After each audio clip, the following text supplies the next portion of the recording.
Moving on now to Genesis 6:17. For my part, I am about to bring the flood, waters upon the earth, to destroy all flesh under the sky, in which there is a breath of life. Everything on earth shall perish.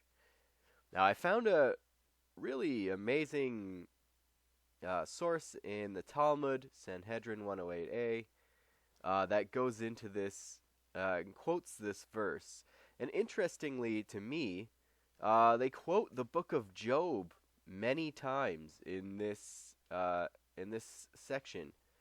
And we saw earlier that Noah and Job are connected in the sources, so you can actually find them in the Tanakh together in the Hebrew Bible in Ezekiel 14:14 and 14:20, where they're listed alongside Daniel, whose name is spelled without a yud there.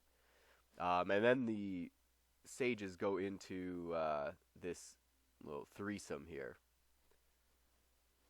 So here's the selection from the Talmud that I think you'll find some value in.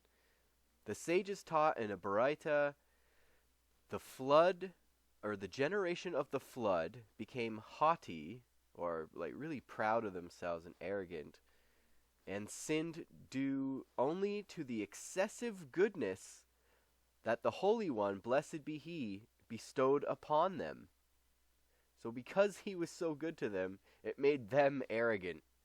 And what is written concerning them, indicating that goodness from God?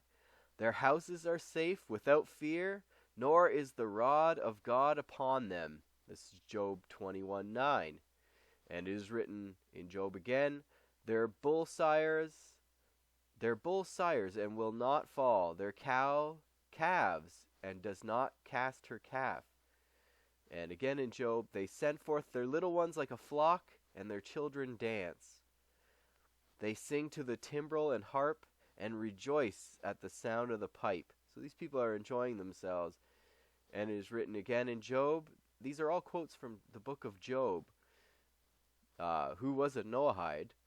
They shall spend their days in prosperity, and their years in pleasures.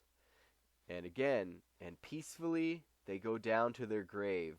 This is Job lamenting why the wicked prosper and have such an easy life, and then such an easy death sometimes.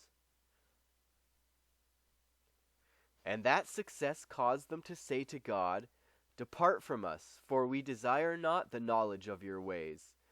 What is the Almighty that we should serve Him? And what profit should we have if we pray unto Him? So what do we get out of prayer to God? The members of the generation of the flood said, do we need Him for anything, even for the drop of rain that He causes to fall? We have rivers and springs from which we take our supply of water. We do not fear Him. The Holy One, blessed be He, said, with the goodness that I bestowed upon them, with that they infuriate me, and with it I will sentence them, as it is stated in our verse, and behold, I will bring the flood of water. So you can see here, God treated them well, and it had the opposite effect. They didn't thank God. They were made extremely arrogant by His goodness. So they took advantage of God's goodness.